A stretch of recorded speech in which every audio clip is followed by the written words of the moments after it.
हिन खां पहिरीं जेका अॻु में असां वीडियो रखी हुई उन में असां 4 अहिड़नि किरदारनि जो ज़िक्र कयो हो जंहिंखे लतीफ़ साईं सख़्तु नापसंदि कयो हो।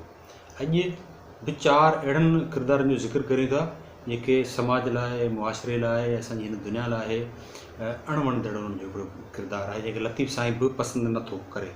त अचो त ॾिसूं त उहे कहिड़ा किरदार आहिनि। लतीफ़ साईं जो बैत आहे त वरसे विझो काण, खर से खिलण पाई, घोरी मुंदा ॼाण, कण छॾियो तोह मेड़ीअ। हाणे हीअ जेको ज़िक्र आहे या बैत आहे उन अहिड़ी औरत जे बारे में आहे जंहिंजो चाल चलन ठीकु नाहे, यानी शादीशुदा हूंदे बि उहो गैर मर्द सां लॻ लाॻापा इन क़िस्म ते, इन क़िस्म जी अगरि का औरत आहे त उनखे लतीफ़ साईं सख़्तु जेको सो नापसंदि कयो, उनखे तंबीह कई आहे, हिदायत कई आहे त वरसे विझो काण, खर से खिलण पाई, घोरी मंद ॼाण, कण छॾियो तोह मेड़ीअ।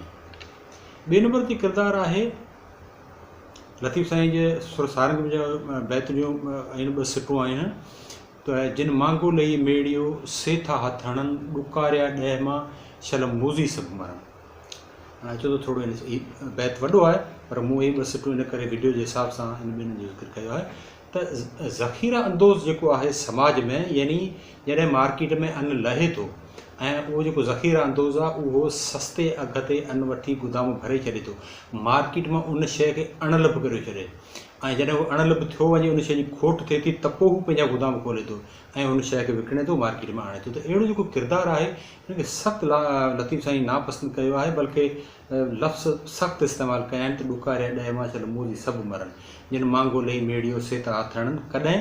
बरसाति में, जॾहिं बरसातूं पवनि थियूं, सुकार थिए थो त जेको अन्न वठी मांगो रखनि था, ज़ख़ीरा अंदोज़ कंदो, परेशान थींदो, हाणे मुल्क में त निजाम थी वियो, हाणे असीं छा करियूं।